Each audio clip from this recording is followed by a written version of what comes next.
The wreckage was still warm. Fleet Commander Vorath pressed one talon against the hull plating of the captured human dreadnought and pulled it back, slowly, studying the heat that clung to the keratin like a living thing. 3 hours since the battle ended. The ship should have been cold. Every thermal projection his analysts had prepared said these vessels would lose residual energy within 40 minutes of core shutdown. Instead, the metal breathed. He pressed his palm flat against the hull again, spreading all 6 fingers wide and held perfectly still.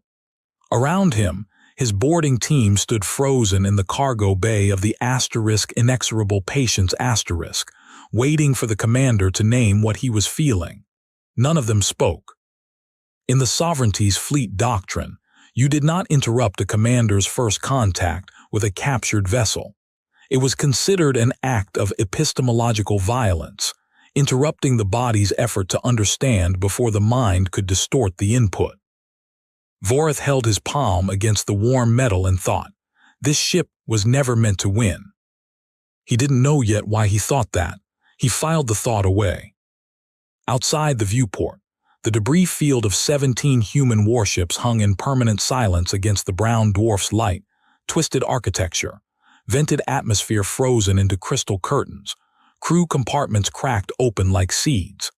His fleet had taken the entire formation in 11 minutes. 11 minutes. For 17 vessels that his intelligence division had spent 8 months classifying as humanity's primary combat capability in the Kepler corridor. The battle had been almost insultingly fast. That was the first thing that should have troubled him. It didn't, not yet. What troubled him was the metal, still warm, 3 hours later. And a second thing, smaller, stranger, something his tactical officer had mentioned in the debrief, and then immediately moved past. The way officers move past things that don't fit the official story of a clean victory. Among the 17 ships, not one distress signal had been transmitted. Not one. In every engagement the Sovereignty had fought in 400 years of expansion, defeated crews transmitted. It was universal, not culturally specific, not a technological quirk. It was biological. The dying called out.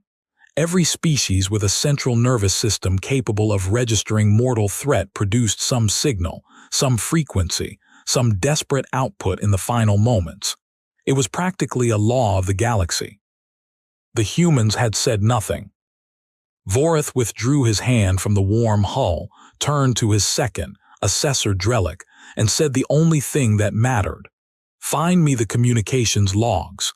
Every frequency, every timestamp from the moment we entered weapons range. Already compiled, Commander. And Drellick's secondary eyelids closed and reopened, the Sovereignty equivalent of a human throat clearing, a stall for time while the mind assembled something uncomfortable.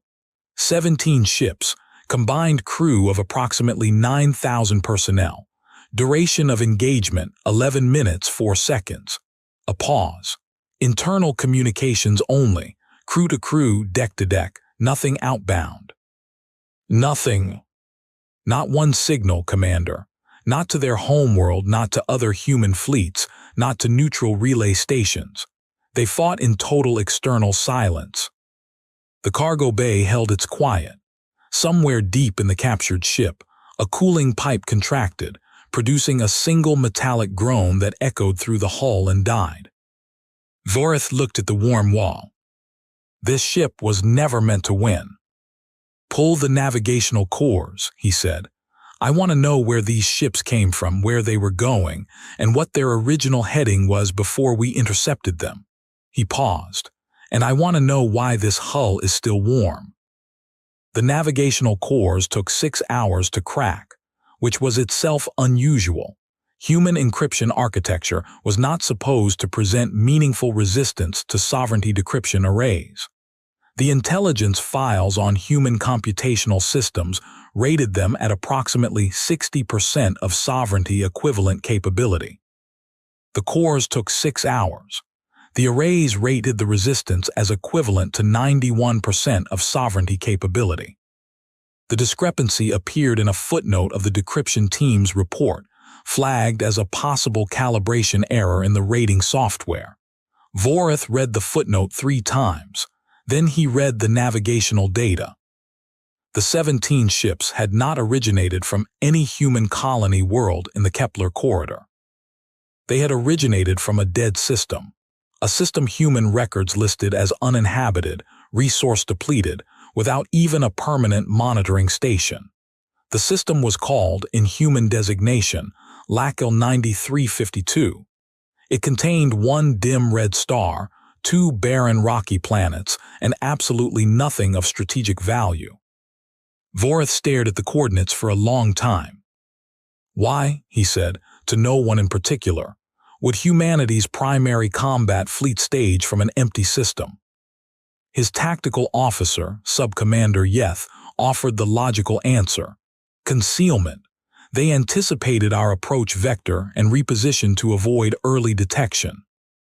From an empty system, with no support infrastructure, no fuel depot, no repair capability, no communication relay, 17 capital ships operating self-sufficiently in a dead system, and then they flew directly into our engagement range. Vorath set the report down on the display table with a deliberate, careful motion. Does that read as a concealment strategy to you? Yeth's crest feathers shifted slightly. It reads as suboptimal, Commander. It reads as intentional, Vorath said, and I don't yet know what they intended. The third anomaly arrived 4 hours later, delivered personally by the ship's xenobiologist, a small, precise being named Curator Isaveth, who had been cataloging the recovered crew remains. She entered Vorath's command space without the usual protocols of request and response. She simply walked in, which meant she had found something that overrode procedural courtesy. The crew, she said. What about them? Their physical condition prior to the engagement. She set a biometric display on the table. Based on skeletal density, cardiovascular markers, cellular fatigue indicators, these personnel had been operating in sustained high-stress conditions for approximately. She paused, reading the number as though she didn't quite believe it, 90 to 110 days. Vorath waited. Commander, sustained combat stress of that duration, without adequate recovery periods, produces measurable neurological degradation in virtually every species we've documented. Decision-making capacity declines. Reaction time slows. Coordination fails. Isaveth's voice was perfectly flat, the flatness of someone delivering information that frightened her. These humans were, by any physiological metric we possess, operating at the far edge of functional capacity. And they still resisted us for 11 minutes. I calculated, she said, that a crew in optimal condition by our standards should have managed approximately 4 minutes against our formation. These people were physiologically compromised, likely sleep-deprived, and showed markers consistent with sustained malnutrition across roughly 30% of the recovered remains. A pause. They lasted 11 minutes, nearly 3 times what they should have been capable of. The room settled into the particular silence that occurs when a fact doesn't fit any available framework. Why, Vorath said quietly, would they send exhausted crews? Neither Isaveth nor Yeth answered. There wasn't an answer yet, but the question had a weight to it that Vorath recognized, the weight of a thing that seems like a single question, but is actually the visible surface of something much, much deeper. The Sovereignty's initial victory report reached the High Directorate 48 hours after the engagement. It described the capture of 17 human capital vessels, the neutralization of approximately 9,000 crew members, and the effective destruction of humanity's primary combat presence in the Kepler corridor. The report concluded that, with this fleet eliminated, the corridor's 3 inhabited human colonies were effectively undefended and could be brought into compliance within a standard 30-day operational window. The Directorate commended Fleet Commander Vorath Shan. Vorath, reading the commendation in his private quarters aboard the Asterisk Inexorable Patience, felt something he had not felt since his early command years. The specific anxiety of a soldier who suspects the map is wrong but cannot yet point to the error. He pulled up the original intelligence assessment of human military capability. It had been prepared by the sovereignty's most decorated strategic analysis division, the Contemplative Bureau, over a period of 3 years. It was 400 pages long. It contained 17 independent sub-analyses. It had been peer-reviewed by 6 separate departments. It described, in precise and confident language, the 17 ships his fleet had just captured as humanity's asterisk primary projection force in the region, the core of their military capability, the ships around which all other human defensive strategy in the Kepler corridor was organized. The report used the word primary 43 times. Vorath had counted. He opened a new channel to Assessor Drellick. "I want a complete census," he said without preamble. "Every human vessel we've identified, cataloged, or tracked in any capacity within 400 light years." "That census exists, Commander. The Bureau compiled it." "I know. I want our asterisk census. Independent of the Bureau. I want our own sensor logs, our own intercept data, our own tracking records, nothing sourced from the Bureau's assessments. Build the picture from raw data." A pause on the line. "That will take time." "Then start now." He closed the channel, stood, and walked to the viewport. The debris field was still visible. The 17 ships had not drifted far in 2 days. He watched the frozen crystal curtains of vented atmosphere catch the dwarf star's amber light, and he thought about the warm hull. He had never received an answer about the warm hull. He opened his communicator again. "Isaveth." "Commander." "The heat in the hull. Did you determine the source?" A longer pause than he expected. "I did. I should have reported sooner. I was waiting to verify the analysis." Another pause. "The heat was biological, Commander, not mechanical." He said nothing, waiting. "The crew," Isaveth said, "had physically packed themselves against the interior hull in the final minutes of the engagement, in the areas of greatest structural vulnerability. They were using their own bodies as thermal mass, as insulation against breach events." Her voice was very careful now, the way voices become careful around things that feel wrong to say aloud. They were trying to seal the hull with themselves. Vorath stood at the viewport for a long time. Were any of them alive when the hull breached? At least 40%, by the injury patterns. He closed the channel. He looked at the frozen curtains of atmosphere, and he understood with a cold and specific clarity why the ship had been warm. The independent census took 9 days. On the 10th day, Assessor Drellick walked into Vorath's command space with the particular posture of someone carrying news they had rehearsed several times and still not found a comfortable way to deliver. "Speak," Vorath said. "The Bureau's fleet assessment identified 17 vessels as humanity's primary combat force in the Kepler corridor." Drellick set the data tablet on the table facing Vorath. "Our census, built from raw sensor intercepts, tracking records and independent long-range observations spanning the past 14 months, has identified an additional, a fractional hesitation, 61 vessels." Vorath looked at the number on the tablet. 61. "Vessels the Bureau missed," he said. "Vessels the Bureau did not include in their assessment." Drellick's secondary eyelids closed, opened. "Commander, these ships don't match the profiles in the Bureau's classification database.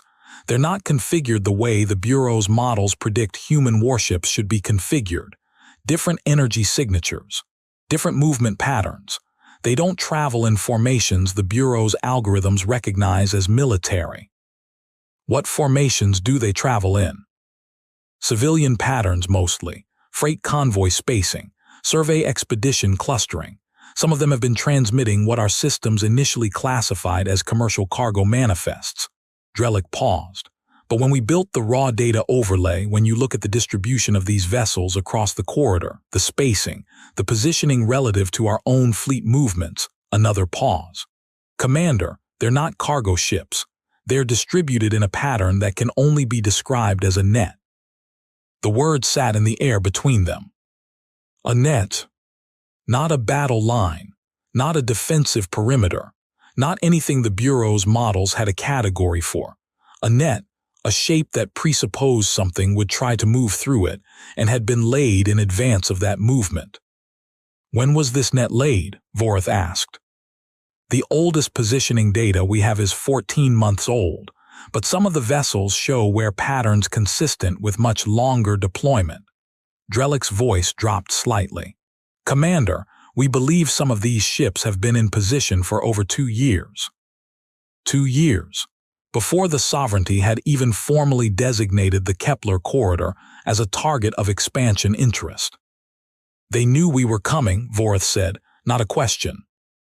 They knew someone was coming, Drellick said, and they prepared for it. And then they sent us 17 ships, exhausted crews, no distress signals, holding position in a dead system, and we captured them in 11 minutes and declared victory. He set the tablet down.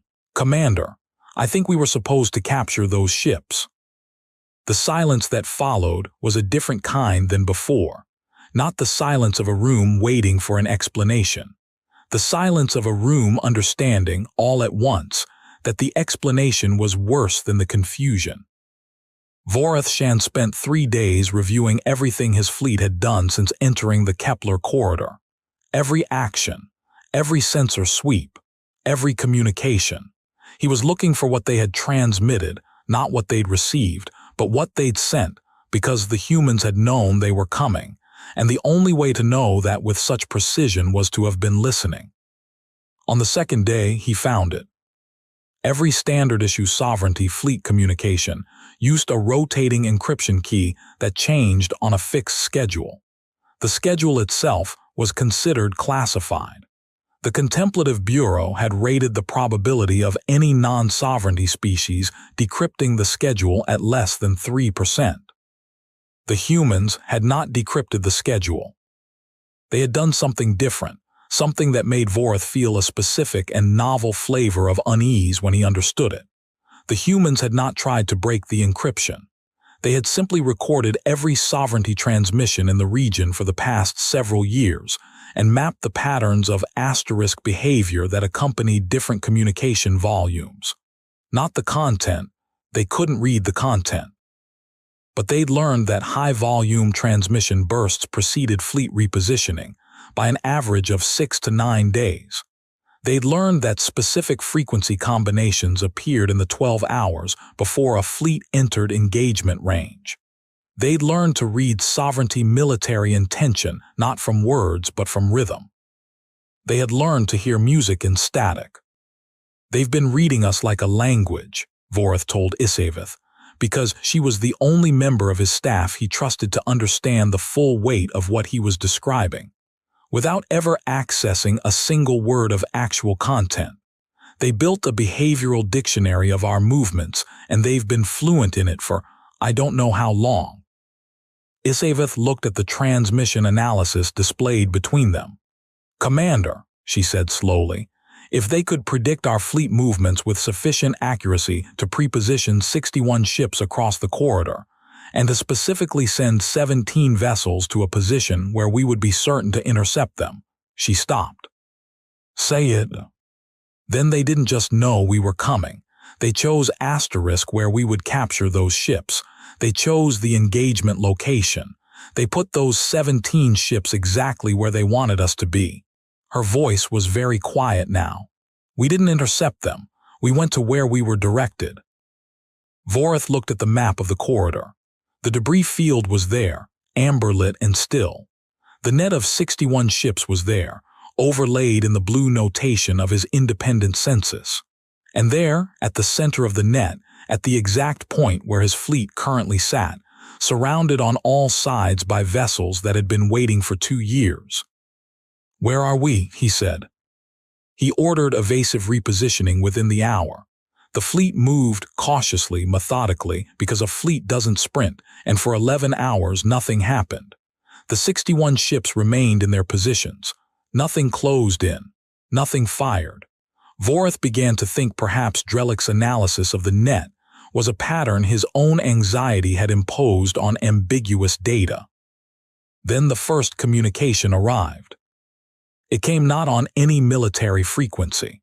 It came on a frequency the sovereignty used for humanitarian coordination, for notifications about civilian evacuation zones, about medical emergencies, about the kind of carefully formal communications that both sides agreed were supposed to be sacred. A frequency that said, "This is not a weapon asterisk." It arrived as a human voice, a woman's voice, by the acoustic profiles Vorith's translation systems had compiled, low, unhurried, carrying the specific quality of someone who has prepared what they're going to say and has decided not to perform the preparing. "Fleet Commander Vorith Shan," the voice said, translated into Sovereignty Standard with a half-second lag that gave the words a slightly eerie, following quality. "My name is Director Elena Vasquez.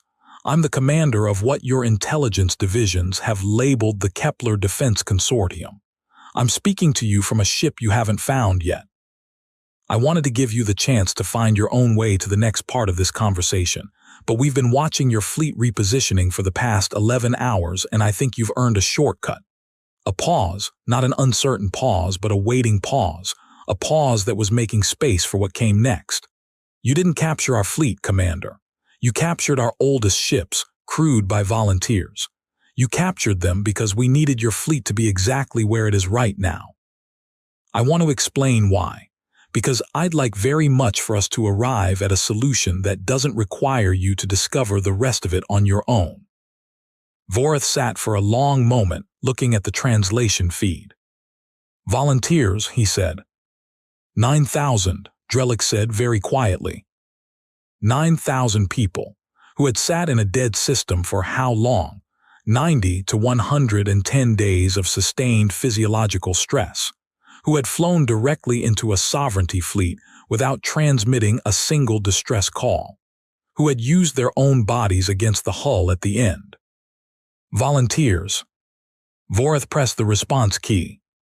"Director Vasquez," he said, and was surprised by how steady his own voice sounded. "I would like to hear your explanation." The explanation took 40 minutes and changed every framework Vorith had been using to understand the situation. Vasquez spoke plainly, not aggressively, not performatively. She described the Kepler Defense Consortium not as a military organization, but as a distributed coordination structure that had been developing for 6 years, beginning roughly 18 months before the sovereignty had formally added the Kepler corridor to its expansion agenda. She described how human analysts had identified the pattern of sovereignty expansion, not from intelligence leaks or diplomatic channels, but from the same behavioral reading of public astronomical survey data that the sovereignty used to identify resource-rich systems. Humans had mapped sovereignty interest patterns. They had predicted their own targeting. And they had spent 6 years building a response that looked nothing like a military response, because, and this was the part that made Vorith's crest feathers go absolutely still, humanity had calculated that a straightforward military defense of the corridor was mathematically unwinnable. "We can't beat you in a straight fight," Vasquez said, and she said it the way people state things they've long made peace with. "We've known that for 4 years. The consortium was never designed to beat your fleet. It was designed to make defeating us too expensive to justify." "And the 17 ships," Vorith asked, "the volunteers?" "Were necessary for 2 reasons." Her voice didn't change. "The first was positional. We needed your fleet in a specific location, within range of our distributed assets, far enough from your nearest support that emergency resupply becomes a lengthy calculation. Your fleet is now, a brief pause, well within that range." "And the second reason?" "Information. We needed to know how you fight up close. Sensor data isn't enough. We needed people inside the engagement, feeling the edges of your tactics, recording the micro-decisions your commanders make under real conditions. The navigational cores you cracked. Another pause, and this one was different, smaller. We wanted you to crack them. We filled them with accurate information about where those ships came from and how they moved, because accurate information was more useful to you than fake information, and we needed you to trust your intelligence picture.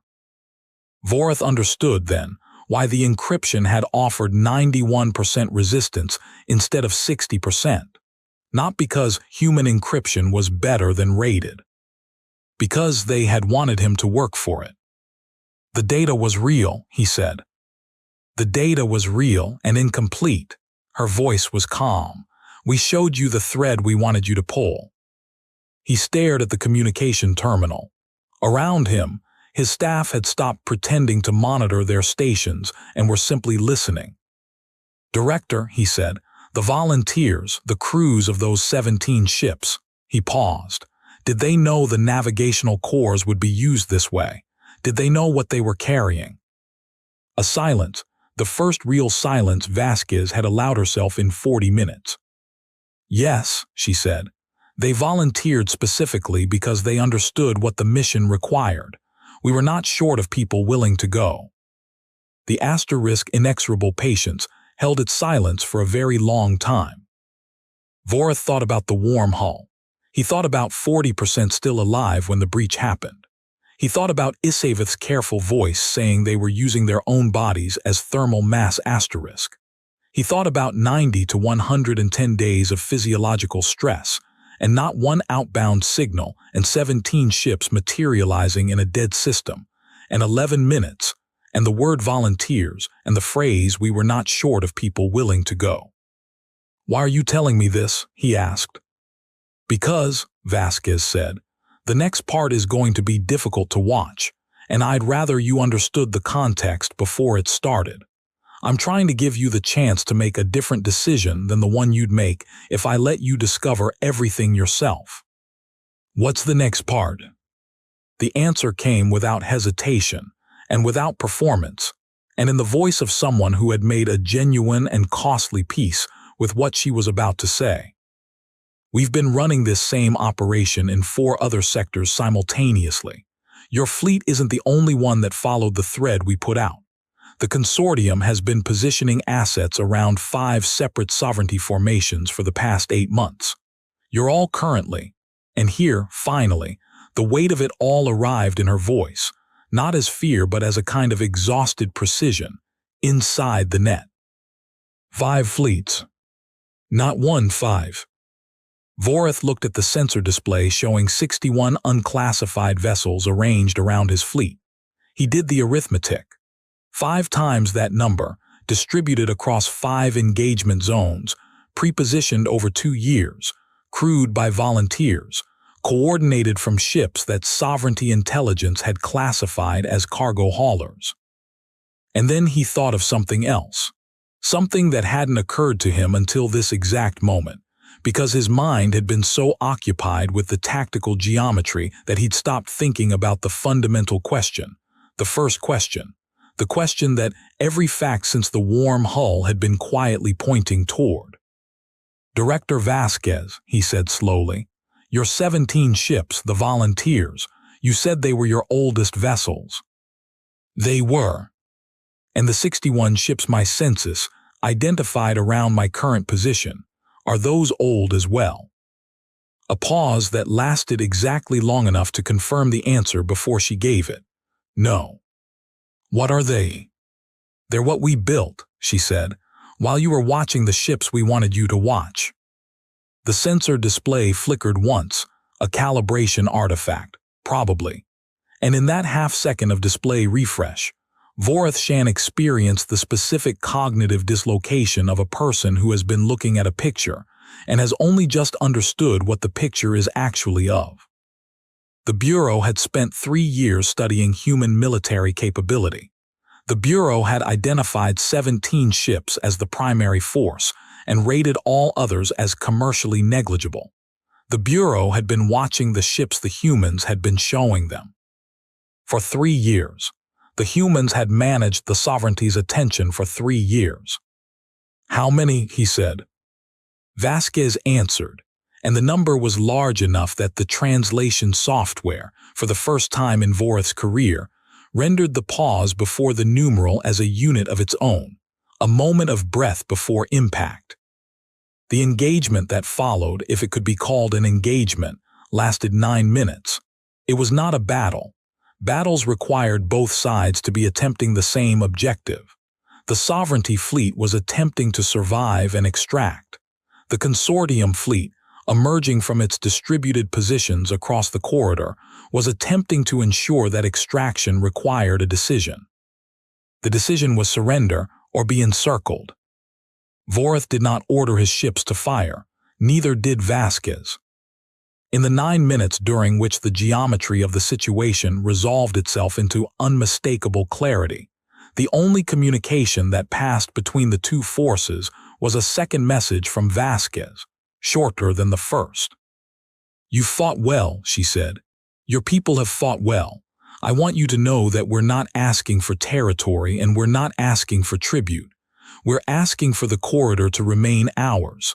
That's all this has ever been about." Voreth looked at the display. He looked at the 5 engagement zones plotted across the wider tactical map his communications officer had assembled from fleet-wide intercepts. He looked at the number Vasquez had given him, and he thought about 3 years of careful attention management, and 2 years of prepositioning, and 6 years of building a structure that looked like commerce and moved like water, and held its shape only when you stepped back far enough to see the whole of it. He thought about 9,000 people who had volunteered to go first. "Sub-Commander Yeth," he said. "Commander, stand down weapons." A pause not long, not argumentative, just the pause of a person absorbing an order that ends a particular era. "Standing down, Commander." Voreth opened the channel to Vasquez.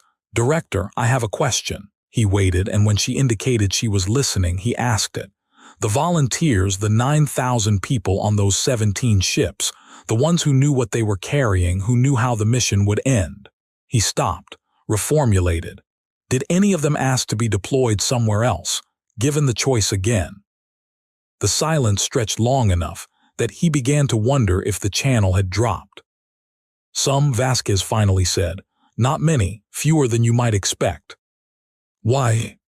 And her voice, when she answered, held something he had not heard in it before, not pride exactly, and not grief exactly, but something that sat in the space between the two, occupying territory that the Sovereignty's emotional vocabulary didn't have a clean word for. "Because they understood," she said, "that someone had to go first, and they decided it might as well be them." The formal communication between the Sovereignty High Directorate and the Kepler Defense Consortium took 11 weeks to resolve into something resembling a framework. Voreth Shan was recalled for debrief and spent 37 days answering questions from people who had trouble believing the answers. He told them about the warm hull. He told them about the navigational cores designed to be cracked. He told them about the behavioral dictionary, the net, the volunteers, the 5 simultaneous operations, the ships that had spent 2 years looking like freight haulers. He told them about Vasquez's voice when she described why the volunteers had gone. The Contemplative Bureau's 3-year assessment of human military capability was formally reviewed and found to contain, in the language of the review committee's conclusion, fundamental errors of categorical assumption. The Bureau had studied what humans showed them and called it what humans were. The Bureau had mistaken the surface for the substance. The review committee added a formal notation to human intelligence files across all sovereignty departments. The notation was brief, a single sentence, written by a committee of 47 of the sovereignty's most experienced strategic analysts after 11 weeks of deliberation. It read, "Human strategic behavior cannot be assessed from any observable position, because the position from which you observe them has been prepared for your observation." Voreth Shan returned to the Kepler corridor once more, 8 months later, on a transport vessel carrying the first delegation of sovereignty representatives to the formal boundary negotiations. He wasn't part of the negotiating team. He had requested passage as a personal matter, which his superiors had granted with the slightly confused generosity of people who feel they owe a debt without being entirely certain what kind. He stood at the viewport as the transport crossed into the corridor, and he watched the stars, ordinary stars, copper and white, and the occasional deep amber of a dwarf system, and he thought about the census his team had built. The 61 ships, the vessels that had spent 2 years looking like cargo haulers, their transponders broadcasting routine freight manifests across a frequency his fleet had scanned and dismissed 10,000 times. He thought about the number Vasquez had given him, the vessels they had actually built, in the years while sovereignty attention was directed at the 17 they were supposed to be watching. He thought about the warm hull. He thought about 40% of 9,000 people, still alive when the breach came, pressing themselves against the metal. He pressed his own palm flat against the cold viewport. The glass gave nothing back, no warmth, no warmth, no warmth. It was glass. It didn't breathe. But somewhere across the corridor, in ships that moved in patterns his fleet had dismissed for years as commercially negligible, people were watching the boundary. People who had looked at the mathematical certainty of an unwinnable fight and had not searched for a better fight. They had built a better geometry. They had constructed a shape that required the enemy to step inside it. They had sent 9,000 of their own people in first and held the silence and waited. Not because they were the strongest species in the region. Not because they had the largest fleet or the best technology or the most efficient command structure. The Bureau had proven, if nothing else, that none of those things were true. Because they had looked at a situation in which every rational calculation said stand down, concede, accept your position in the hierarchy, and they had looked at it for exactly as long as it took to understand it completely. And then they had quietly, methodically, without dramatic declaration or visible desperation, begun building something the hierarchy couldn't see. They had done it for 6 years. They were prepared to do it for 60. The transport crossed into consortium space, and the stars were the same stars they had always been, and Fleet Commander Vorith Shan stood at the cold viewport with his palm against the glass, and he understood, finally and completely, what had frightened him about that first warm hull. It wasn't the heat itself. It was the realization, arriving now with the completeness of a thing that needed time to fully assemble, that the warmth he had felt under his palm in that cargo bay, the warmth left behind by 9,000 people pressing themselves against the breach point in the final seconds, had not been the sign of desperation he'd read it as. It had been a message. We were here, we knew where we were going, we went anyway. Somewhere in the corridor, Director Elena Vasquez was preparing to sit across a negotiating table from sovereignty representatives and discuss the future of a region of space that her people had spent 6 years deciding they would not surrender. She would speak plainly. She would not perform anything. She would bring to the table the knowledge that the negotiation itself was a position they had maneuvered to, through losses she had personally chosen and sent, and would spend the rest of her life accounting for. The sovereignty would negotiate, not because they had chosen magnanimity, but because they had sat in a net they hadn't seen being built and had looked at the mathematics and had reached the only rational conclusion remaining to them. And the humans would know, would always know, that rationality